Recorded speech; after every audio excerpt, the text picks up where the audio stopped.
Avant de plonger dans cette histoire incroyable, pensez à vous abonner à la chaîne et à activer la cloche. Ici, chaque récit a quelque chose à dire, et vous ne voudrez pas en manquer un seul.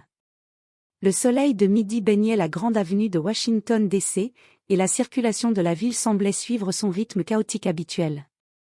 Au commissariat central, le lieutenant Mark Reynolds, connu pour son arrogance et ses préjugés raciaux subtils mais tenaces, recevait une mission de routine, surveiller les zones commerçantes à la recherche de délits mineurs. Il n'avait aucune idée que ce jour changerait tout, pas seulement pour lui, mais pour quelqu'un qu'il sous-estimait gravement. Dans le même quartier, Olivia Carter, 23 ans, marchait avec assurance vers le café où elle devait retrouver une amie. Olivia n'était pas une étudiante ordinaire, c'était la fille du général en chef de la police, une figure respectée dans tout le pays. Pourtant, sa peau noire et son apparence décontractée la rendaient invisible aux yeux de certains, ou pire, cible de préjugés. Quand Reynolds aperçut Olivia, il l'interpella brusquement, la traitant avec un mépris qu'il pensait justifié par une infraction mineure inventée sur le moment. Il s'imaginait déjà en héros de l'ordre, humiliant une jeune femme qu'il percevait comme inférieure. Mais il ignorait tout, la fille qu'il rabaissait était celle qui, depuis toujours, avait grandi sous le regard de son père, connaissant chaque procédure, chaque droit et chaque subtilité du code policier. L'humiliation fut immédiate. Olivia sentit le poids des regards, les murmures des passants et le sourire satisfait de Reynolds. Mais au fond d'elle, une détermination silencieuse se formait. Elle ne se laisserait pas écraser. Ce qu'il croyait être un moment de supériorité deviendrait bientôt le début d'une leçon qu'il n'oublierait jamais. Le destin de ce jour n'était pas seulement une confrontation entre un policier raciste et une jeune femme, c'était une révélation, une inversion de pouvoir qui allait bouleverser la vie de Reynolds et montrer à tous que le respect ne se mesure pas par la couleur de la peau mais par le courage et la dignité. Olivia Carter s'était assise sur la terrasse du café, feignant de boire son cappuccino, tandis que le lieutenant Reynolds, toujours en colère, la fixait avec un mélange de mépris et de frustration. Il venait de l'humilier publiquement devant une dizaine de passants, la menaçant d'une amende pour un prétendu délit mineur qu'il venait d'inventer. Vous savez que vous ne pouvez pas simplement. Balbutia-t-elle, mais Reynolds l'interrompit avec arrogance. Silence. Ici, je fais respecter la loi, peu importe qui vous êtes. Les mots semblaient flotter dans l'air, mais Olivia ne montra aucune peur. Elle connaissait la loi, tous les droits civils, et plus important encore, elle savait qui elle était. Lieutenant Reynolds. Dit-elle calmement, je crois que vous faites une grave erreur. Le ton était poli, mais chaque syllabe résonnait comme un avertissement. Reynolds fronça les sourcils, pensant que ce n'était qu'une jeune fille insolente. Il ne savait pas qu'Olivia avait été formée dès l'enfance à comprendre les subtilités du droit et les failles des procédures policières. Et que pourrais-je craindre de vous, mademoiselle, railla-t-il. Seulement ce que vous méritez de découvrir. Répondit Olivia avec un léger sourire, presque imperceptible. Avant qu'il ne puisse répliquer, Olivia sortit son téléphone et commença à enregistrer discrètement la scène. Chaque parole, chaque geste de Reynolds était capté. Elle savait que ce simple enregistrement pourrait faire éclater la vérité. Le lieutenant, arrogant, ne se doutait pas qu'il venait de déclencher sa propre chute. Autour d'eux, les passants murmuraient, certains intrigués, d'autres amusés par le spectacle. Mais Olivia, elle, restait concentrée. Elle ne voulait pas simplement se défendre, elle voulait que justice soit rendue, et que Reynolds comprenne que l'humiliation qu'il infligeait aux autres pouvait se retourner contre lui. Le moment de vérité approchait, et même Reynolds sentait un frisson d'inquiétude qu'il refusait d'admettre. Il pensait dominer la situation, mais Olivia avait un plan, et la partie ne faisait que commencer. Après l'humiliation publique, Olivia ne se précipita pas pour répliquer. Elle savait qu'une réaction impulsive ne ferait que renforcer l'arrogance de Reynolds. À la place, elle retourna calmement chez elle, un sourire calculateur aux lèvres. Son téléphone contenait désormais l'enregistrement complet de l'incident, chaque mot et chaque geste du lieutenant clairement capté. Elle envoya immédiatement le fichier à son père, le général Marcus Carter, en lui signalant la situation. « Papa, tu dois voir ça. » Ce lieutenant Reynolds a dépassé les bornes. Quelques minutes plus tard, son père, en costume impeccable mais avec une autorité naturelle, répondit. Merci, Olivia. Je m'occupe de tout. Reste tranquille. Olivia savait qu'elle avait déjà mis Reynolds dans une position délicate. Mais elle ne voulait pas seulement que son père intervienne, elle voulait qu'il comprenne l'humiliation qu'il avait infligée aux autres chaque jour, souvent aux personnes qu'il croyait inférieures.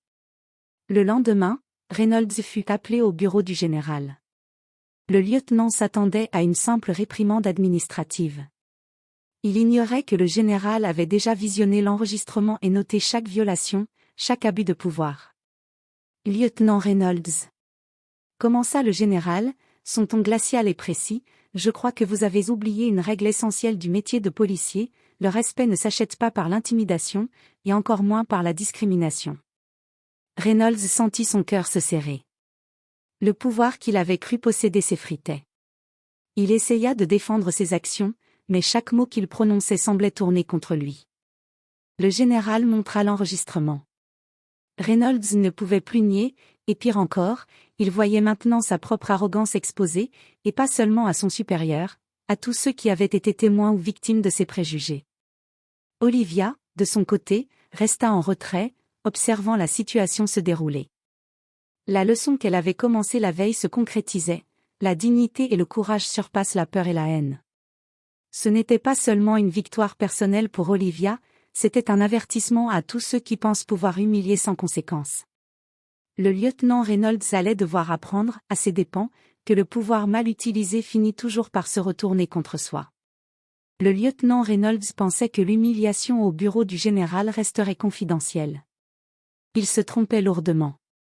Olivia, consciente de l'impact que pouvait avoir la transparence, décida de publier une version soigneusement éditée de la vidéo sur le réseau interne de la police, accessible à tous les officiers. Le lendemain, le commissariat était en effervescence. Les murmures se transformèrent en discussions ouvertes. Chaque policier qui voyait la vidéo ne pouvait ignorer le comportement raciste et abusif de Reynolds. Même ses collègues les plus proches ne purent s'empêcher de froncer les sourcils et de chuchoter. Je ne savais pas qu'il était capable d'un tel comportement. Et il nous donnait des leçons de morale. Reynolds sentit la panique monter en lui. Son téléphone vibrait sans cesse, appels de supérieurs, messages de collègues, et même des notifications anonymes de citoyens ayant vu la vidéo. La honte qui avait commencé à naître au bureau du général s'était transformée en humiliation publique totale. Olivia, toujours calme, observait de loin.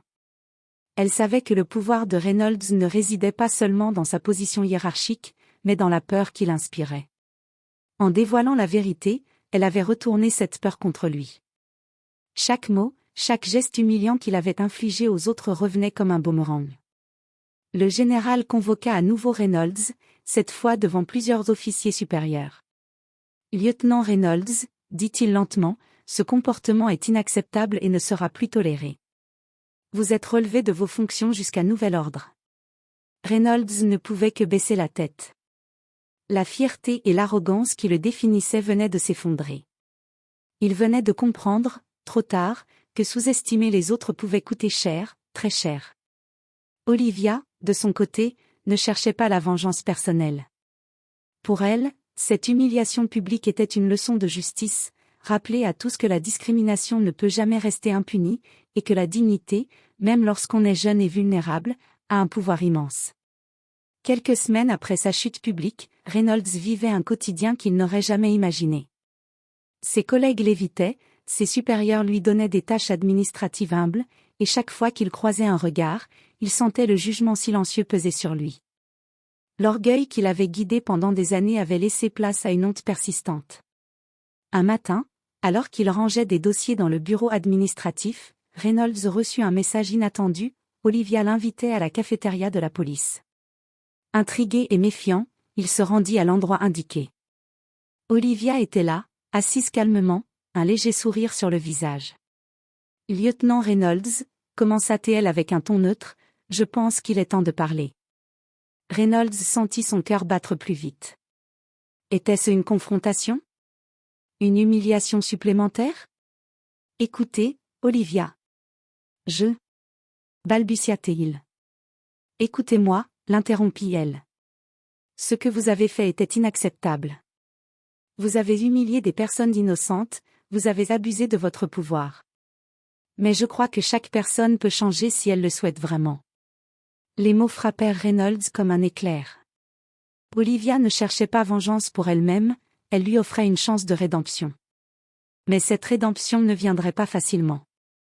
Elle exigeait de la reconnaissance, de l'humilité et un véritable changement de comportement. Je suis prêt à changer, dit-il, la voix tremblante. Je veux réparer mes erreurs. Olivia hocha la tête, mais son regard restait vigilant. Très bien. Vos actions parleront plus que vos paroles. Vous commencerez par vous engager dans un programme de sensibilisation à la diversité et à l'éthique policière. Vous travaillerez directement avec les communautés que vous avez blessées. Chaque geste comptera. Reynolds acquiesça, conscient que le chemin serait long et difficile. Il venait de comprendre une vérité essentielle, la rédemption ne se gagne pas par des excuses, mais par des actes concrets et sincères. Olivia, elle, savait qu'elle avait semé une graine qui, si elle était bien cultivée, pourrait transformer un homme autrefois arrogant en policier conscient et respectueux. Mais elle resterait attentive, car certaines leçons ne s'apprennent qu'avec le temps. Quelques mois s'étaient écoulés depuis l'humiliation de Reynolds. Durant ce temps, il avait travaillé sans relâche pour se racheter. Chaque jour, il participait à des programmes de sensibilisation, rencontrait des communautés qu'il avait autrefois méprisées, et apprenait à écouter avant de juger. Ses efforts étaient observés de près par Olivia et par son père, le général Carter, qui surveillait de près l'évolution de l'ancien lieutenant. Un matin, le commissariat organisa une cérémonie interne pour récompenser les officiers ayant contribué à améliorer les relations avec la communauté. Olivia, invitée en tant qu'experte et observatrice, regardait la scène avec un mélange de vigilance et de satisfaction. Quand Reynolds monta sur l'estrade pour partager son expérience et son apprentissage, tout le monde sentit le changement radical. La voix qui autrefois imposait peur et arrogance était maintenant calme, empreinte de sincérité et de réflexion. « J'ai fait des erreurs », commença-t-il. Des erreurs qui ont blessé des personnes innocentes, que j'ai sous-estimées à cause de leur apparence ou de leur couleur de peau. Mais j'ai appris que la dignité et le respect ne s'achètent pas avec l'autorité, ils se gagnent par nos actions et nos choix. Olivia le regarda, un sourire léger sur le visage. Elle savait que ce n'était pas une victoire personnelle contre Reynolds, mais une victoire pour la justice et la dignité. Elle avait prouvé qu'un acte courageux et réfléchi pouvait transformer un affront en leçon universelle. À la fin de son discours, Reynolds se tourna vers Olivia, pour la première fois, la regarda sans arrogance ni peur. « Merci, pour m'avoir montré la voie », murmura-t-il. Olivia acquiesça, sachant que la vraie puissance ne résidait pas dans l'humiliation des autres, mais dans la capacité à inspirer le changement et à défendre ce qui est juste. Le commissariat applaudit. Reynolds n'était plus le même homme. Et Olivia, la fille du général en chef, avait transformé un moment d'injustice en un symbole de courage, de justice et de rédemption. La leçon était claire pour tous, la dignité est invincible lorsque la vérité et le courage se tiennent côte à côte.